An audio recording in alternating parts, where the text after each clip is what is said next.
Welcome to the Bayou City Soccer Podcast. Whether inside or outside the loop, we are talking everything soccer in Houston. Y'all ready? Let's get it.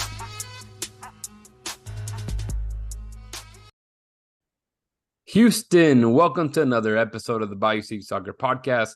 My name is Rudy Segura, and I am joined by Cristian Botalias. How's it going, everybody? Welcome back. It feels like it's been a while. It has been a while, man. I think we missed you last episode. Is it? Yeah, Yeah? last week. Yeah, for sure. And this feels like it's been forever, man. But what's up, Rodrigo? What's up, everybody? And yeah, same for me. I feel like I haven't been here in 2 weeks? You're right, man. It does feel that way. I don't know what it feels like I don't know. It's been a little bit off for sure of a little bit of this, a little bit oh yeah, that's true, because we did have that obviously what is it, a FIFA break in between all the good stuff, so that kind of threw it off. And it was then Labor Day, and so there's been a couple of weeks that I felt like we've been just all over the place for sure, man. But here we are, man. I think I guess maybe people should know we always record really late at night, so maybe our energy levels are not as high as they should be. Recording at 9:17 at night. But this is the only time that we can do it. So, if you guys, the ones that do listen to the show and enjoy it, maybe we still do a great job of, keeping you entertained. Because then eventually we'll start saying really, really dumb stuff. And that's because we're probably tired. But yeah, here we are. Obviously, the Houston Dynamo. Well, I guess we'll start with two. Houston Dynamo 2 qualified, man, to the playoffs by literally the skin of their teeth. Skin of their teeth, man. So it's really crazy that it went all the way to the last game, and really with the help of, other results kind of happening around too. So it was really, really, really, really rough to see them do that just because of how good we know they can be. But they've just been going through ups and downs. So yeah, it's been pretty incredible. But yeah, Christian or Rodrigo, let's start with that. Just your thoughts on seeing the team make the playoffs like this. Rodrigo, you want to start? He's like, no. No, I'm trying to keep my dog from coming in and out, and he's just at the door, and the door doesn't lock. It's just, my God, it's stressful. But yeah, no, it's like you're mentioning, they just made the playoffs barely. I don't know how to feel about it other than it's good for the team. It's like we mentioned, it's something that we want to develop players, want to give opportunity to other players coming in. Reserve team, I think it's good. It's just progress more than anything, but it's not something to be super excited for. I mean, at the end of the day, we just want these players to perform better and get a chance of playing on the first team, or go somewhere that they can develop more. But to me, it's just it's good for Houston, good for them. But honestly, nothing to get too excited about. That's my personal take. I know other people are like, man, you sound kind of stupid, no emotion behind it, no support. But I'm like, well, that's their objective, that's kind of their job. You're supposed to make the playoffs, you're supposed to want to get better and improve. Otherwise, why even play? I agree. Yeah. Kristen, your thoughts, man? No, yeah, kind of, same sentiment that Rodrigo had. But I guess one of the minor details that I guess we can say that happened is that Kenny Bundy is going to be able to coach the team. I think Joey had mentioned it, that last year obviously we saw Negremura being fired basically from the first team. Therefore, Kenny Bundy was bumped up to the first team for the last final 4 or 5 games of the season, and it was an interim coach that they basically coached the remainder of the season for those and the playoffs. So Kenny Bundy maybe having a way, there you go, Astro, having having his guys and being able to put his own input maybe for this playoff run might make a difference. As we know, regular season compared to the playoffs is like a whole different game almost. But yeah, like Rodrigo said, it's a good thing that they're progressing. Obviously, you play to compete, and obviously nobody wants to lose, so that's a good part. But obviously, you want to look at where's the development part of that. But at the same time, you play to compete, you play to win. So nothing but the best. Honestly, it's not a good look that you had to wait on other results to kind of be able to barely make it to the playoffs. But at the end of the day, you made it. Now you kind of shake that off and you look forward, and whoever picks you to go to this playoff matchups, because I think it's one home and one away. Just go for it and give it your Yeah, all. and you mentioned that we find out basically who chooses, if any, who chooses a Dynamo, or if they just get the one that doesn't choose anybody, basically, which it would be Austin at this rate. So Tacoma Defiance would pick first their opponent, then Sporting KC, and obviously whoever's remaining will go to Austin. You would think that Tacoma Defiance will pick the Dynamo, being the lowest seed, but again, it's kind of interesting because you can kind of see everybody's gonna have a different strategy, maybe, right? Travel and all that, right. So it's gonna be for sure something different because we haven't seen it before in this playoff situation. So it would be, to an extent, like honestly I feel more what Rodrigo says. It's like there's not really a high point. It's like super excited for the guys. Of course, they should be happy that they're in the postseason. But this season in general has been such a ups and downs. The only thing that could maybe make it sweeter is if they go all the way to the final. That's kind of like the perspective that I'm kind of that I would see fit. But good for them. We'll be right here waiting for more information for it to come out. We'll find out who they'll be facing. I'm glad that Kenny, is going to be there to coach the boys, but man, they have not been responding well to anything from him. So, and then I guess talking about the Houston Dash, obviously they don't have a game till next weekend. So it's definitely, I mean, their season is in shambles. We've talked about them, basically giving up on the coach. Obviously, the interim coach comes in, gets a win. Everybody falls in love with her again, which is great. Being a little sarcastic, you guys know that I just feel that maybe something different has to happen. And their shot at making the playoffs is pretty slim, not impossible. They are really only 6 points away, I believe. And so they have 9 points to play out.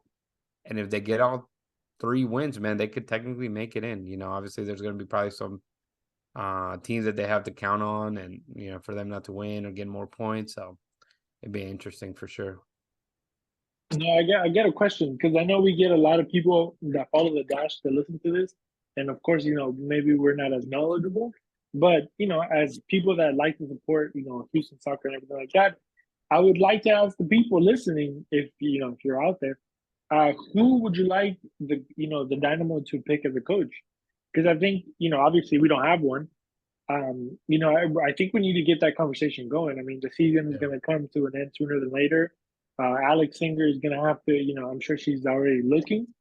But who is a good candidate? What are you expecting? Obviously, the women's soccer world for me is a little strange, and the fact that I don't know much of it. Yeah. So it would be interesting to see, what kind of names pop out. Reasonable names. I guess we can make a list of what are reasonable names, and then what's your dream pick? It's funny that you said that, because obviously internally we've discussed, maybe jokingly, but what about Kenny Bundy taking over the Dash? Having somebody like that, somebody that's obviously never coached. I don't think he's ever coached like in the women's team, but it'd be something kind of out of the box, knowing the way that Kenny can set up his teams very tactical and statistical wise. it would be something kind of funny to see. But I know that Sarah in the past, the current interim coach, she hasn't really been confidence or shown confidence that she wants to be a head coach. And I think that's kind of maybe the reason why I try to, maybe in my head steer away from her, because at the end of the day, whether you're ready or not, you should want to be a head coach if you are in the realm of coaching staff, whether it be you're a first assistant, second assistant, third assistant. If you're not really pushing to become the main person, then it's a little scary for sure. Rodrigo, anything you want to add Dash related before we jump into the Houston Dynamo?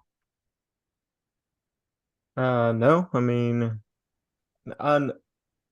not really Dash related, but since we're going to jump into the Houston Dynamo things. Yep. I just gotta say, man, since we're down there in Kansas City or up there in Kansas City, they show a lot of love to the Kansas City Current over there. Like, Oh, yes. me and Rudy were impressed how much, I guess, marketing or their brand is everywhere. Obviously, we wish they did it here, even for the Dynamo. Honestly, like, we're just kind of impressed how much stuff they had out there. So They're getting their shout own out to those stadium, too. ladies, and they're below us, on the table statistically, and Yeah, they show them love. You bet. Yeah, and we actually we'll get into the trip, man. Might as well. Yeah, we went to Kansas City, Rodrigo and I.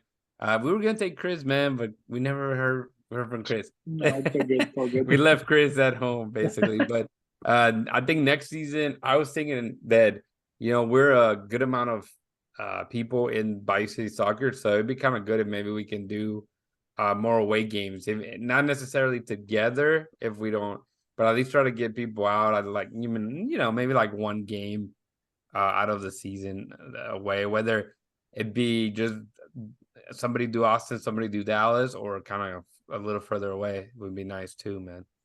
And the way you can do that is by buying us a coffee at buy me a coffee at buymeacoffee.com/Bayou City Soccer. You can always support us there, help us out.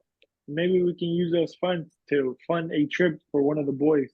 Yeah, to go out and cover a game. That would be dope. Yeah, nice. You're right. No, it's absolutely right, man. And obviously, I think last year Rodrigo and I had talked about going to Sporting Kansas City. I'm kind of glad we didn't, because I think they lost like 4-0 or something like that match. So, but this one wasn't any better because really there should have been points out of it. But overall, the trip was really nice. And Rodrigo, he's Ted Lasso. He's been watching Ted Lasso, so he's like, hey, check this place out, man. Where did you take us, Rodrigo? Well, yeah, the barbecue place, Arthur Bryant's Barbecue, which I don't even know if they really mentioned it on Ted Lasso. I just happened, like I was telling Rudy, I'm like, I don't know. He was showing something on his iPad, and he had this picture on the background that it was like this barbecue place. So I obviously had to, pause it, look at the name, Googled it. And then I'm like, oh yeah, it's definitely Kansas City, because he's supposed to be, or he's from Kansas City or Kansas. And I was just telling Rudy, I don't know, man, it might be good. It's on the show, whatever. And yeah, we show up to the airport and we see this brand basically everywhere. And then so we're hungry. It's noon or about to be 2. And then I told Rudy, hey, you know what? Let's just go check it out. And yeah, our Uber driver, as soon as we told him where we're going, he's like, man, that's the best barbecue in Kansas City. And I was just like, okay, let's go. But yeah, it was good, man. It was lots of meat. It was basically all sandwich style barbecue. So they had the typical barbecue stuff just in sandwich. And those were massive. I mean, they just stuffed that with meat. That was a lot, bro. We could barely walk. That's for sure. We tried to, but it was pretty much impossible. But no, it was fun, man. It was really short, 24-hour trip basically. Just went from we got to the airport and it was raining. We were in the plane for like an hour and 30 minutes, just waiting to get out of the plane, which was great. And then, like Rodrigo said, went to the hotel, dropped off our stuff, basically got ready, went to get food. And it was funny because, like Rodrigo said, I haven't seen Ted Lasso, and I keep telling myself that I'm going to watch it. Now I do have Apple or Apple TV, so I can definitely have no excuse not to watch it. But here we are. But they did have like a couple little things of like Ted Lasso related stuff, whether it be the signs like the I believe sign and stuff, that I believe in barbecue. So it was funny that whether it relates a lot or not, they did a good job of kind of bringing that together. But also, going to a little bit of the downtown, we didn't get to see a ton, Rodrigo, but it was more than enough. There's Chris with his Funko Pops. He's about to show his whole collection. There you go. Samo Bisanya. That's awesome. There you go. Ted, nice. Ted Lasso. And you got Coach Beard. Nice. Look at you with your collection. Look at you. Low collection. Man, this guy cultured. Well, you got Messi too, right? My mom, my wife. I was like my mom. My wife got him. I'm like, you got Messi too somewhere in there, don't you?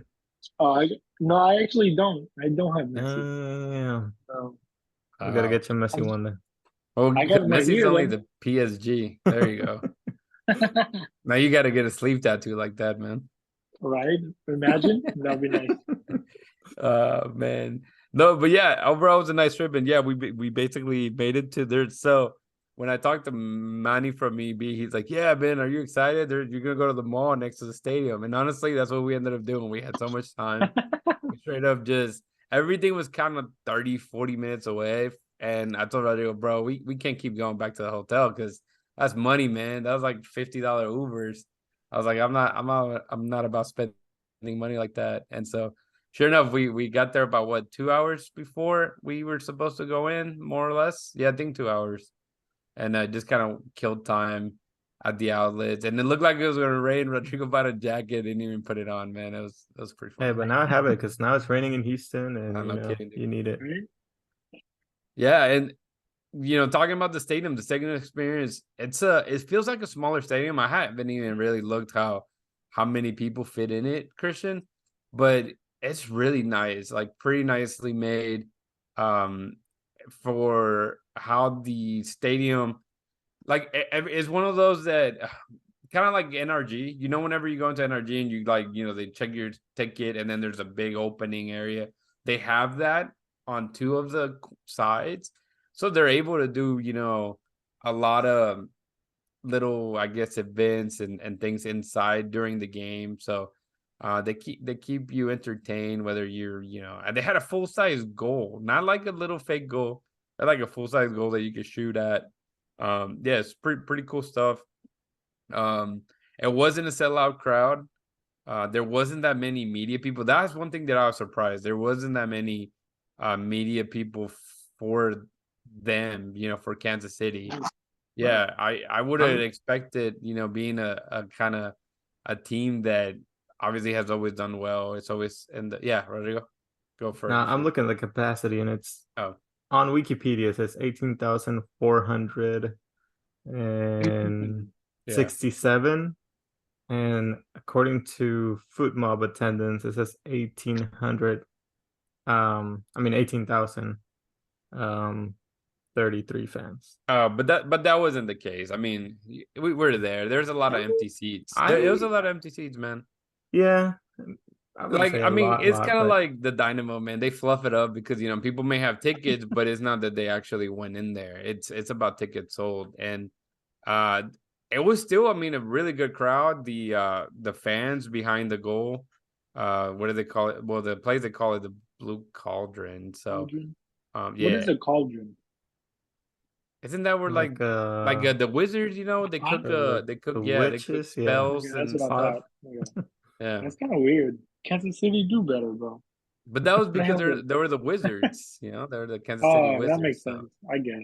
I guess y'all are right. I guess. Yeah, it made more sense back then. Now nobody really calls them the Wizards. Really, I would say. But no, overall, it was a really cool vibe. But yeah, like I was mentioning, I was just contemplating. I told Rodrigo will have a better story because he stayed down in the field, the entire game, and I went up to the media box. Dude, Christian, it's like in the fourth floor, man. You know how they've been talking about possibly moving that media box from at Shell Energy Stadium. Man, let's just pray and hope that is the case, because a completely different view, man.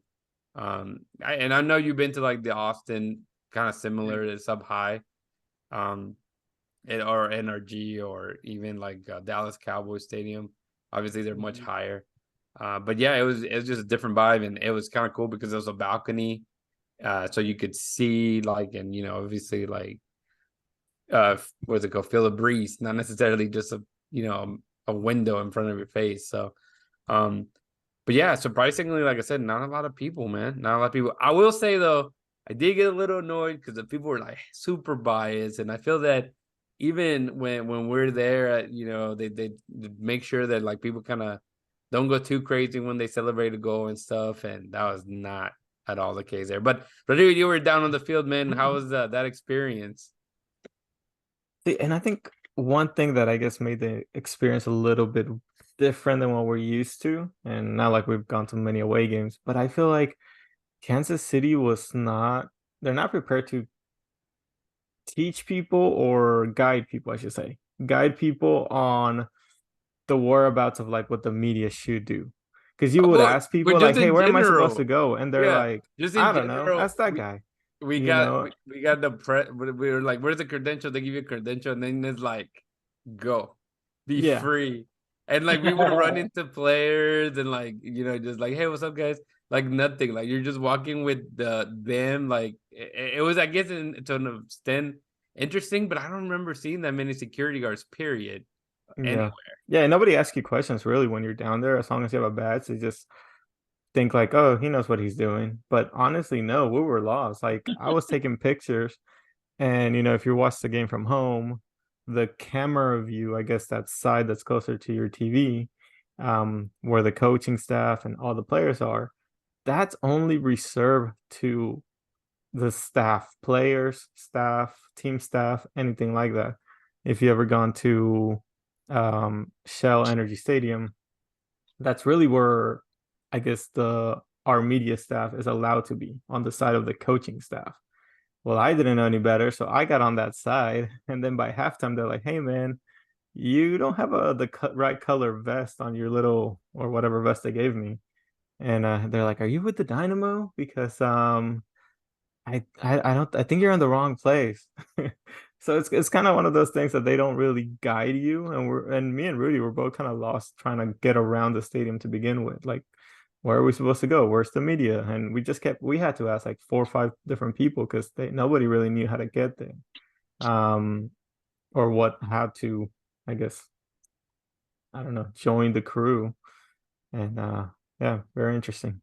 Yeah, it was funny because there you go for it. No, I was saying, going to the point that you said they don't have a lot of media coverage. Maybe they're not used to having a lot of people. Like, you're right, man. Yeah, no, and I think that's probably what happened. You're right. It was, like I said, it was really odd. I was expecting, I mean, just from what we know of Kansas City, it's the place that US soccer capital. Oh, and you can see why. There's a lot of passion for sure. But it was just interesting because, like, obviously we had the Houston Dynamo Communications.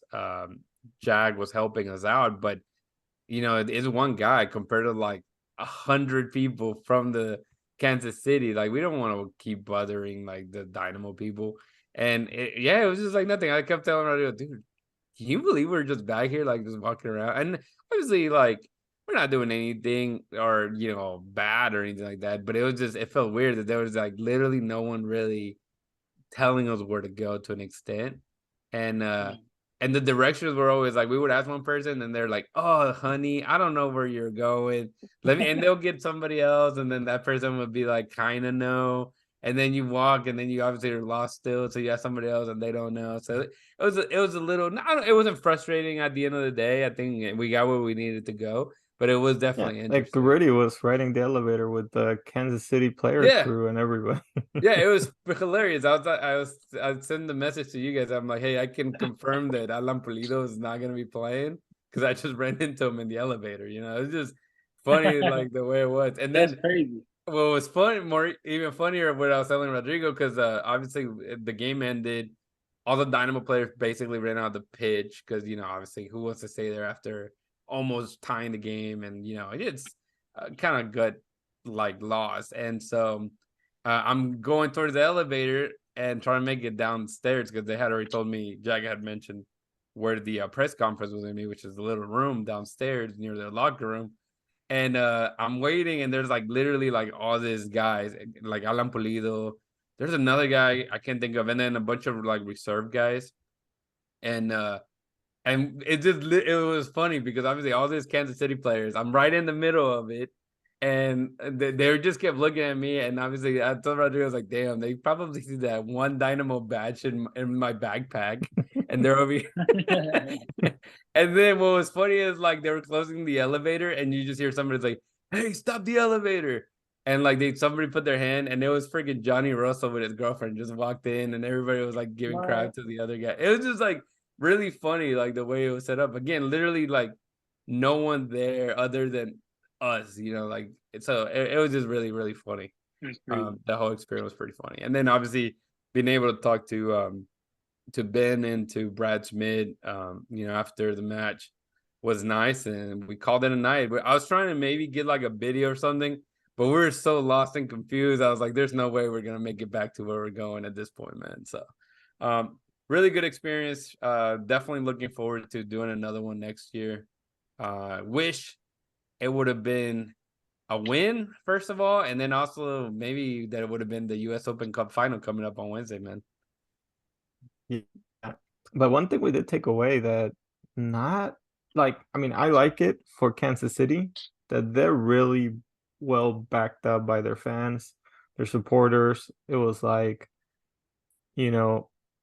completely Kansas City. We didn't even see any Dynamo fans. I'm sure they were probably in the crowd, maybe not even wearing their thing, just afraid. I don't know. One of those people that are like, oh no, if I wear the wrong team jersey, I'll get in a fight. Nah, dude, like that's really rare, I feel like. But yeah, we didn't see any orange out there.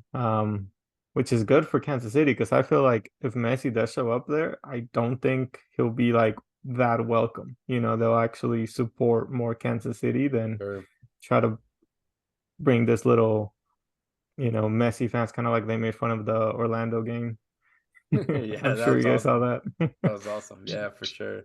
No, but yeah, again, and then the game itself, man. I didn't really go back and saw the most of the game. Obviously, you watch live and you can get distracted from the things you're doing.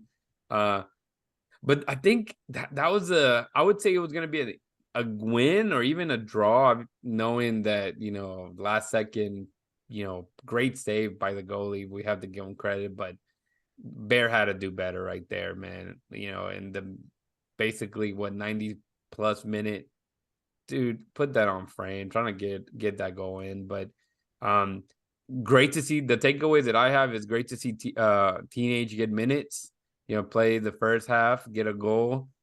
Great. It would have been, I think it was risky, but if you would play him the whole 90, maybe he gets another goal because there were so many corners and possibilities in the air that he could have been dangerous for Houston, but it just didn't happen. You had Caicedo and Nelson Quinones both hit the crossbar or the wood frame, I guess. And then they did too. They had obviously that really weird, dude. Is it a handball? It's not a handball. To me, it was never a handball. The guy's looking away. You had Sevas Kovacic looking away at that shot. My reaction was, man, great save by Steve. Not once did I realize that it had hit Kovacic on the hand. So let's start there, man. Christian, you saw it on TV. You saw it. You saw it on TV. He's like, no, I didn't. I was at a baby shower, though. Oh, there you go. Hey, man, that's another baby shower. That was a baby shower, quinceañera, like everything at once, probably. Yeah. But what I was gonna say, if you saw it on TV or if you saw the replays, you saw that they took their time looking at it on VAR, and I think to me it's like, what is a handball? And Christian, I don't know if you did get to see the replay again or not, or Rodrigo, but is that to you? If you're a referee, man, how's that a handball? I don't get it. I don't know if you guys want to comment from seeing that. Go ahead, Rodrigo. I'm gonna look at it one more time. gonna look at it one more time. It's just, I think it comes down to how close the play is and the speed of play. And when you slow things down, obviously you're like looking for it. And I feel like that's kind of what it is. It's more like bias because I don't even think it got the reaction from the fans at first. Like when it happened, everybody was more like fans or even the players that it was almost a goal, the save more than anything than the clearance. And then I think everybody was a little bit lost or puzzled when they kind of stopped it and then they went to VAR. Because I think the inside the stadium, the on-field call, they usually give a description, and it said VAR checking for possible foul. They didn't say checking for possible handball. So I think they didn't even know what it was until they actually looked at it, and then they were like, "Oh, it's a handball." And to me, that was kind of like, "What the heck?" That's kind of weird.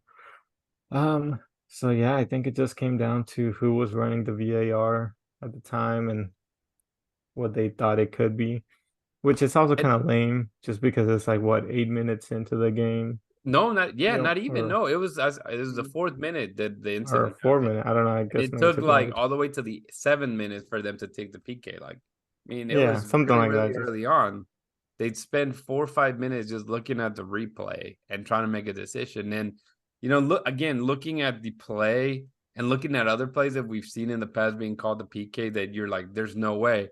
To me, a lot of it is the natural motion that your body is doing. I mean, you see Kovacic kind of just as one of those, you're twisting away not to get hit, and the ball hits you in your opposite hand. It's not like he threw the hand over or above him or just in front of him. It was, to me, a natural way his body is moving that it hits the hand. And we've seen that even, I don't know if you guys remember, I think it was Memo Rodriguez last season that he I think it was him. And he basically slid down. And whenever anytime you slide down, what's your first reaction? Your backhand usually goes down, right, to touch the ground. And it hit his hand there, and they called a penalty. It's like, what are you supposed to do? There's no way that you can not, you have arms for a reason, and your body, your movements take it that way. Now, are we supposed to cut everyone's hands at this point? Maybe freaking tape them to their bodies? Like, what the hell? I don't know, dude. Oh yeah, that's not a PK though. Yeah, especially when he's going away from the play. Like it's I guess his hand that's towards his. That's what I'm saying. Is his body, the one away from him. Yeah, so that's a great save. If it would have been I guess it would have been the one that he's turning with. It would make more sense because you're kind of stretching your hand out. Right. But the one that's in the inside is like, yeah, it's going more to like, and it's like, and it's also like the way his body is shaped is like, even it was like the craziest shot, because it like this shot or the ball basically went around his body and hit his hand, when really that hand is being blocked by his body. So that's why that would never be a penalty. And I get people like, oh, ball to hand to ball. Like, which one is it? Because, that to me, it's never a handball. It's if your hand's overstretched, okay, fine, call it. But his hand is being tucked away when he twists. So it really kind of struck my nerve whenever I saw that. I was like, man, really? What the hell's a penalty? Or what's a handball at this point, And also, like, the original hit wasn't even going towards goal. Like, it was como que iba más centrado. Like, it was more of a cross. And then it hit the guy and it went to goal.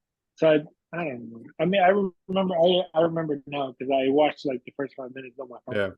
And I was like, and it was weird because I saw that and I was like, why what's the foul? I thought for a second, Steve Clark was hanging from the crossbar. Yeah. I was like, because I remember that when now that you mentioned Rodrigo, that it said possible foul, and I was like, I wonder if like they're calling that like a technical foul, like him hanging on it or something. You know what I mean? I thought it was. I thought it was mostly on the rebound, maybe when he saved it, and there was a rebound, and then there was I forgot who was in front of it, and then one of their players. I thought that's like a collision, like maybe he ended up hitting his foot before the ball or something like that. Yeah. But anyways, I mean, yeah, once we saw it's like possible, yeah, it was out of whack. But honestly, I think at the end of the day, there is that not that long after you see that red car and looking at it, obviously happened in front of you, Rodrigo. So I guess we'll get your point of view of what you saw, in real time. in real time, man, I saw that it was a straight red. I was like, I was shocked that like Escobar was the one that, and if you're watching the game and if you go back to it, I'm the guy that kind of rolls the ball back to Escobar. It almost hit Quinones because he was just laying on the ground. And I just kind of like the ball was coming straight to me, so I just tipped it back. But Escobar came and grabbed it from me basically, and he was just starting to juggle. But he seemed so calm, and I'm just thinking like, bro, that's a straight red. Like I kind of wanted to tell him like, yeah, if they don't give a red here, and this was before like he went to go check on VAR. Yeah. Because man, when I saw his foot, and I meant to watch the replay again, but I saw his foot like land awkwardly to step, and then when he came down on it, I'm like, ooh. At first, I thought it was broken. Like I was telling Rudy, like my mind was playing tricks on me. I'm like, I could have swear I saw his bone pop out. I thought it like, oh, this guy's done. Yeah, I mean that's because it looked that bad. Like real time, it looked bad. And then when I saw him like couldn't even like move, because when you're kind of say faking it in a way, right? They start doing like little rolls around everywhere and all that, but no, he just stayed there and he was afraid to move it. And obviously it was more like a roll ankle plus the pressure. Yeah, I feel like that's kind of what he got most out of it, and luckily he was able to play on it. It wasn't, I guess, too serious, but it was obviously the intent of going in a hard tackle and studs up, I guess. I don't know what the final call was. I still gotta go back and watch it. That's what kind of what it looked like. Yeah. Yeah, and I think I when I saw it, I'm like, yeah, that's a straight red. If they don't give anything, I feel like they bought this ref. Yeah, obviously after that whole PK, but from when I was looking at it, you could see that it was a really like hard challenge. And once they started showing replays, and well, granted, they really weren't showing replays in the stadium, but I had watching the game, and it's always like a minute delayed, so I was able to go back and see. And I was like, as soon as I saw it from a closer look, I'm like, yeah, that's a straight red. And not to say that Johnny Russell is a dirty player or really went for that intent, but he went studs up. Yeah, right. I can't even say that in the elevator, bro. I get jumped. But he went really high with studs up, so he was going for the ball, and he did touch the ball, but he just took out Nelson Quinones. I mean, that could have. You're right, Rodrigo. That could have been like a broken leg for sure. And again, being with the biased media that I was saying, I just kept hearing people say that's 100% a yellow card. I'm like, what in what world is that a yellow? Maybe in Argentina or maybe in Honduras. But shoot, come on, man. Like it was never. That's a straight red, and however you want to see it. And the game just complicated itself. Obviously they were already up 1 goal, get a red card, they get another goal, making it 2-0, and then Teenage getting at a goal at the end of halftime that you thought, okay, the team is going to get back in here. And they played well. They just could not break Kansas City at all. And Tim Milley played a hell of a game, man. He had so many good saves that you were just in awe that he could still get to those low shots, man. It was pretty crazy, man. Yeah, I don't know anything that impressed you guys that you guys want to touch on. I would say the biggest takeaway out of this, and I think Ben spoke a little bit on it too, is the red card really helped a lot just to get the players in rhythm for what the important game is, which is going to be the US Open Cup against Inter Miami. I feel like that really helped the team. Obviously, morale, I don't think it really like nobody's going to be down like, oh, we lost against Kansas City. One, it's away. Two, when you look at the bigger picture, it didn't move us any way, shape, or form on the table. Like you stayed in the same place. So at the end of the day, if this loss would have brought us down like 3 spots, then you'll be like, shit, we're back in trouble or whatever. We really need to pick it up.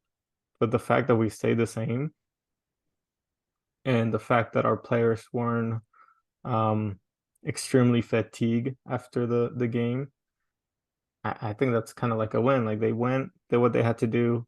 They didn't go the route of other teams, not gonna say any names, but they usually end up playing reserves or take out their whole squad just to have like Hey, super bro. fresh Hey. legs.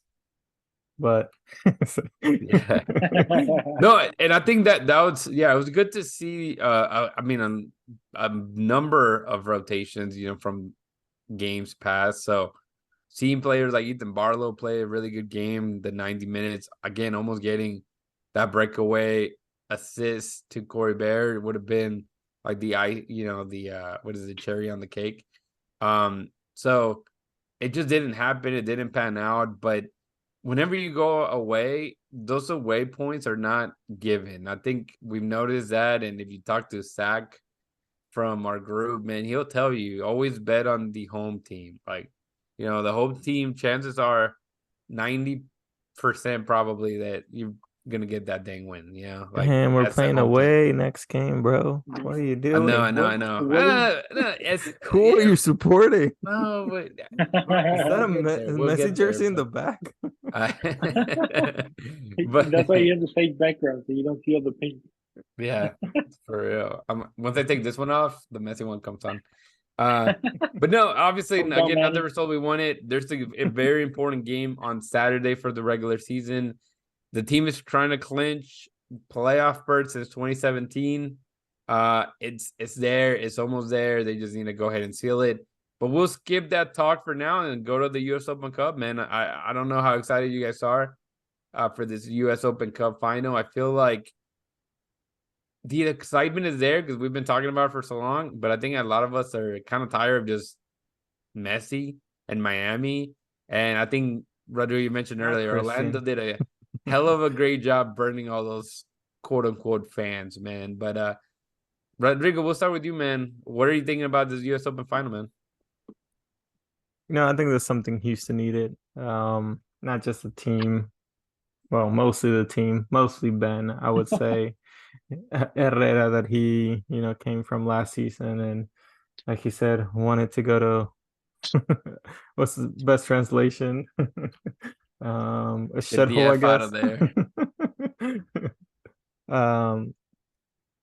But yeah, I feel like they've really turned around this team, done a great job, the players, the coaching staff, on what a successful season should look like and making it to this final. I think that's one of the biggest things. Going against Messi in the final, it's probably kind of sucks because obviously they're going to be the big time favorites. They just won the Leagues Cup. It's you have Messi, you have Busquets, you have Jordi Alba, who recently joined. I feel like if those three guys would not be there, and even if Inter Miami would make it into the final, it'll be more like an even match, per se. But can't take away anything from this team. They've been playing great. They've been moving the ball really well. And by this team, I mean Dynamo. They've been showing things that we were missing in the past. This whole, really mentioned what Tiki Taka or Joga Benito. It's Benny Yoga ball. Benito for the win, man. So lame. Yeah, That's love so it. corny, bro. But like great passing. I mean, It works out. It's been working. They've been finding the right passes, quick passes, one touch style of play, which is great to see. It makes it really enjoyable. And at the end of the day, I think it's a great thing that we're in a final. Definitely need to win to bring those fans back. I'm not saying we'll get all the fans back on board, but the coaching staff's right, the players are right. It's nice to see fans out there supporting in the stadium, but we definitely need more out there. Yeah, I agree with that, man. And just talking in general about Miami before Christian, you give your thoughts. Just Messi, will Messi play? That's a big question, right? Will Jordi Alba play?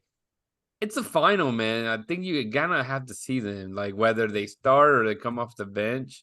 They're gonna be there. You don't miss finals, but they're gonna play. Christian, what were you gonna mention, man? No, I was gonna say like just being a final, and the fact that Messi's gonna be potentially playing in it, 9 times out of 10 he'll play in the final. Um, a lot of people are gonna be watching, so this is gonna be really good for the Dynamo to get their brand out there.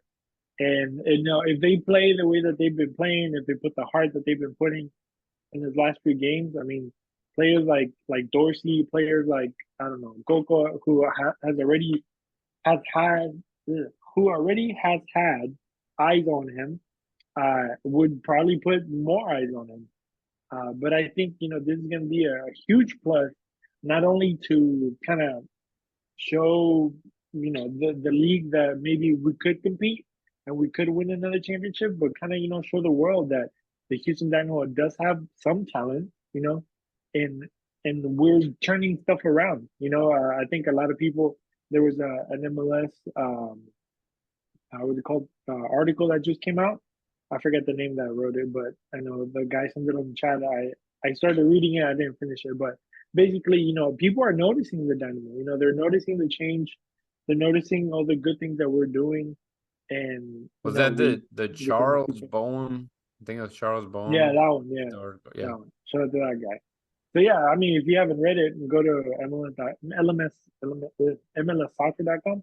But also another good articles, Bayou City Soccer.net. You can check those out. Joey did one. It was really good, kind of like the 2018 road to 2018. So hopefully, maybe in the future we'll get another one for 2023. But yeah, I mean, it's gonna be good. A lot of eyes are going to be put in this game, and hopefully that transfer over to eyes in Houston. And I mean, that's great for us because I mean we're covering it all. So it's gonna be good for the city, good for the sport, good for the city in this the sport in the city. So bring it on, man! I'm ready for this game. Yeah, absolutely, man. I think this is gonna be a good game. I'm excited. I don't feel as a fan and a guy that covers the team. If you really are invested, you start to get a little nervous, But yeah, you know what I mean? Yeah, yeah. like the whole day you're kind of. I guess at least that's for me because at this point, really the only team that I would say I'm invested in is the Dynamo compared like Barcelona or Chivas or teams that I've grown up watching. But it's like I hope that the guys in the Dynamo that obviously weren't a part of the 2018 final, but they've been in finals, so they've been in big games, show up. And Miami has players that've been in finals, obviously, with all the Barcelona guys that we mentioned. Yeah. And just small ones. Yeah, just but I mean, there's gonna be a bunch also that haven't been at finals or haven't had this spotlight. And we've seen obviously what's his name, Kremeski, kind of show up out of nowhere and be a hell of a player at 18 and get called up to the U.S. national team. I mean, people are gonna step up and want that spotlight or share the spotlight with Messi and to improve their career, like Rodrigo was saying. That's in a way what the Dynamo are going, right? You're going, a lot of people are gonna be watching this game. Surprisingly, it's not everywhere right now, and we know that. I don't know how they're reading this in Argentina. Christian, you watch Argentinian like news. Like, what is the buzz about that, man? Is Messi playing another final? I mean, we could even, you can see it here and kind of like the United States media. I mean, the U.S. Open Cup, nobody cared about it, and now it's being picked up by Telemundo, in the Spanish. I think Paramount has it now. Yeah. Like, or Peacock, one of those. I mean, I think they all do. Yeah. Yeah. Like, obviously, Messi being here, obviously, it is a huge factor. But, we got to like I said, we got to take advantage of this opportunity and just kind of go all out. And you say about, everybody else cares for it, but it's funny that MLS still doesn't put it really a lot of effort into it. Obviously, is more of a U.S. Or federation tournament, and they have two games happening, like two random MLS games happening on the same day. Like, what? Capitalism. Makes no sense. They would never do that anywhere else. Yeah, Philadelphia versus Dallas playing, at 6:30 p.m. Central Time. Then the Miami-Houston at 7:30. Then at 8:30, you have Colorado-Vancouver. Talking about a fantastic game.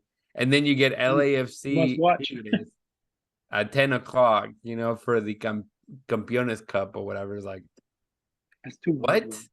Like, nowhere else would you see that, like those, where national cups are always a big deal. FA Cup, what is that? The one I'm thinking about?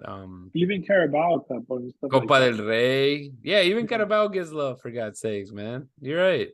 So it's just interesting the way it's set up. Interesting that there's so many games, but we'll see really, how many people show up to those games. And I hope, Philadelphia and Dallas, like they have a good enough fan base. Vancouver, Colorado, I don't know. I don't know. LAFC, I do expect to probably a sellout for them. But it's just kind of interesting, man, the way it's set up. I want to be and ask you guys your thoughts on who's going to win and why. But I feel that it'd be dumb of us to just pick against the Dynamo. If that's, yeah. And, but Rodrigo, this is going to be my question to you, and we'll kind of wiggle ourselves out of this episode. But for the Dynamo to win, what will they need to do? That would be the question for both of you guys. For the Dynamo to win the US Open Cup, what do they need to do?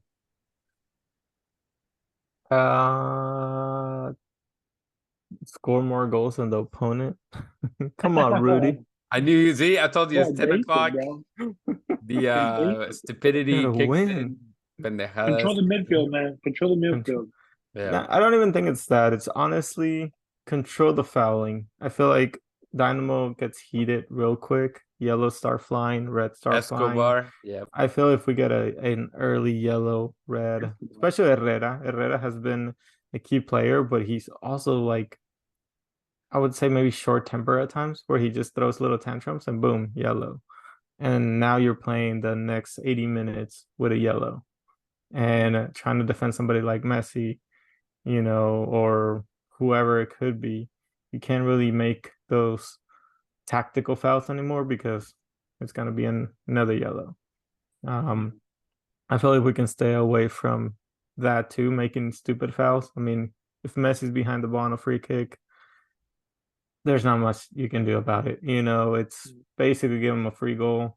I wish somebody would have the balls to really just go back and cover the post. Yeah. Just kind of some like stupid little tactics. If they want to go ahead and try to play it short and try to take advantage of that because there won't be really offsides anymore, go for it. But I feel like somebody should just go ahead and, hey, Steve, let me get on this post, you cover the other one, kind of thing, because it should work. It's worked with other teams sometimes in the past when they just kind of run back there and try to head the ball out. Somebody like Teenage should be able to do that. He's a pretty tall guy. But no, just don't give up stupid fouls. I feel like that would be the biggest also, thing. I don't know if there's a contract thing because they've been saying how nobody's supposed to touch Messi and this and that. I want somebody on Messi. Put Arthur, Johnny Russell, Luis Caicedo. I want Caicedo. Put somebody just next to Messi, make him uncomfortable. Granted, it could piss him off and he could score a hat trick. I don't care, but I just don't want him roaming around. Like that's what we see all the time. This dude walks the entire damn game, sprints for like 2 seconds and scores a goal. Like this you can't. You're not allowed. Don't do that. I don't want that. But Christian, man, what are your thoughts, man? What does the Dynamo have to do or not do, if they want to lift that trophy, man? No, yeah, control the midfield. I think Hector Herrera, Coco, probably, and Arthur are going to be the starting three, and they're gonna have. Obvious, right? But you got to keep the ball as much as you can without them having the ball, because they're probably going to look to do the same thing. And also, if Jordi Alba plays, obviously he's really good on that side. So just make sure whoever's going to be marking him, if it's Dorsey, if it is Escobar, whoever it may be, just kind of keep an eye on them. But I think, honestly, hand to God, I think we have a good enough team to beat Miami in Miami. I think they proved it. I mean, look at the games that they played against really good MLS teams. I mean, St. Louis, uh, well, Cincinnati was like in the beginning of the season, but like other really good teams in the league, LAFC, we beat them twice. I don't know, I can't think of anything else right now, but like, Seattle, Yeah. just, teams that are historically good and we tend to like, struggle with them. The Dynamo has either, beat them or maybe tied them or made it really difficult for the other team to beat us. I mean, Seattle coming here beat us 1-0, but it took them forever, to score Yeah. that one goal. And we were able to kind of hold them for almost 90 minutes. But I think the Dynamo are at a like it couldn't have any more perfect to have this match. I think we were kind of at our peak. It would have been great to win in Kansas City. I think kind of go into the week with a high. Yeah. But even losing at Kansas City, I don't think it has affected anything. Yeah, I think that losing makes them even hungry. At the end of the day, you could see how pissed off the team was, knowing that they could have won, or knowing that they could have drawn, knowing that they could have won. They played way, much better, whether it be more possession. They had their looks, they just couldn't finish. So hopefully, that's something that sparks and even, again, even more hunger when it comes to it. But also one thing is, I feel like Coco has been struggling the last couple games, like he did at before the Gold Cup, before he was named the MVP, and I think we know what he can provide, and I think the expectations for him are really high, and I think if the Dynamo, and that's gonna be if the Dynamo are gonna win against Miami, you need Coco to be on it. You need Coco to play what we know that he can play. Whether we joke around and talk about whether he's a creative guy or not, I think we know that he is dangerous enough to provide that. And we haven't seen Bossy, obviously, and he's been a day-to-day, player, whether he makes the lineup or not. He didn't travel against Kansas City. We didn't see him. Well, we saw him at the stadium against Vancouver, playing the drums with El Batallón and stuff. But can he be the guy to break down Miami and help Houston lift another trophy, man? So we'll leave it. Yeah. Last thing, I think here this might sound kind of dumb or stupid, but I think a great decisive factor for this game might be if Corey Baird has a really good game or a really bad game. I mean, Corey Baird has at least 2 to 3 chances per game lately, and he could freaking do a little bicicleta and like score it on you, and like just score nice goals, or he can just miss them all, right? Yeah. And he gets chances, right? Like he makes space, he makes runs, he's always attentive, and I think Corey Baird himself has grown a lot from all the shit talking that I did at him last year. But like this year, he's Did he really block you? inspired. Are you blocked? Are you blocked? I don't think I'm blocked yet. There you go. Hopefully he hasn't. But I think Corey Baird could be a huge factor when it comes to the Dynamo either winning and scoring a good amount of goals, or honestly not scoring much. Because at the end of the day, he plays on number 9 at times. Yeah. And we're gonna need him to get his shit together, put his mind in the game, and put him in. Go full chicharito, hit it with your nipples if you have to. Like, I don't care at this point in time. Like, I need you to score goals. There's no need to be fancy. I know he gets fancy sometimes. Like, I don't need you to be fancy. Just take shots, put them on frame, and one of them is gonna go in, and I think one of them is gonna be enough. I mean, their goalkeeper went from a backup to now being called up to also to the national team. So like the guy's good, right? Like we've seen him Right. I've seen some games. He's pretty good. So let's just try to put it on frame and make the guy work, make him pay. Yeah, no, for sure. It's gonna be interesting, man. Yeah. You need everybody to be on their game. You need Escobar, if he's gonna start, on fire, man. You need Dorsey to be on fire. Like, you expect everybody, or the lineup that we know is a starting lineup. I don't think there's gonna be a lot of movement. I don't think he'll risk playing teenage, but I'm not sure. But I think there's already kind of a lineup that we've seen pretty often. Yeah, what's up, Chris? I remember. I really liked it when they went with the 3 center backs. Yeah. Teenage, Mikel, and Shevchenko. Yeah.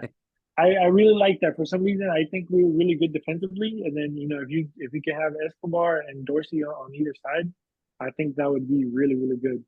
Yeah, and it's fun that like solid. we've seen more of the guys kind of come in and start clicking. Obviously it took a while for Brad Smith to finally find his fitness, and it looks like he's there. Obviously Quiñones has gone from up and downs. Right now, I think he's not at his highest point. He's struggling some. Sebas still hasn't, I think, incorporated himself well enough yet. We know what Ali Ibrahim brings. He's dangerous, but right in front of goal, man, he gets gun shy. And Corey Barrett, if he has a good game, if he has or hits on, he can find the back of the net or at least be dangerous. That's it. And we know Clark is one of those players that he shows up. Hopefully that's the case. I was gonna say, is this Tarbell's competition though? That is true. That's another thing. You're right. You bench him in the final, but he played all the tournament. Yeah. I feel like I think Tarbell's gonna get the start. Right? I feel Tarbell would have played against SKC as a consolidation of like, hey. Yeah, let me go ahead and do because I agree. But both goalkeepers have been on it though. Keeping clean sheets. Both of them. Tarbell had that two clean sheets, right? Against Real Salt Lake. Yeah. Home and away. Yeah. So. But that goes to kind of show you how much our rotation, how good it's gotten.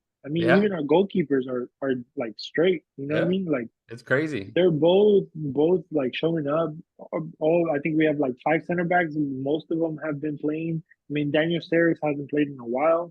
But even when he comes in, he does pretty good. We've been pretty solid. It's a good year for sure. Yeah, but I think you're right, Rodrigo. Not thinking about it. Tarbell has played every game. I think, I'm thinking the LA Galaxy. Sorry, he kept the clean sheet against LA Galaxy. Yeah, actually he had some pretty good shots. Yeah, and then Clark played the other one against Real Salt Lake. But yeah, that should be his competition. I don't know. I feel like a confident coach will go with Tarbell just because he's the one that got you there. Right. But at the same time, if you think Clark is gonna do better, then you go with Clark. He's your starter though, no? Or it doesn't matter? Yeah, but it's a completely different competition. Yeah. I see it, and I guess I'm biased on my way of thinking just because I follow Liverpool. I see Klopp when he gives the chance to the younger guys, and when like the EFL Cup they won. I thought Tarbell was a grandparent already. Didn't you say he was a grandparent? I'm kidding.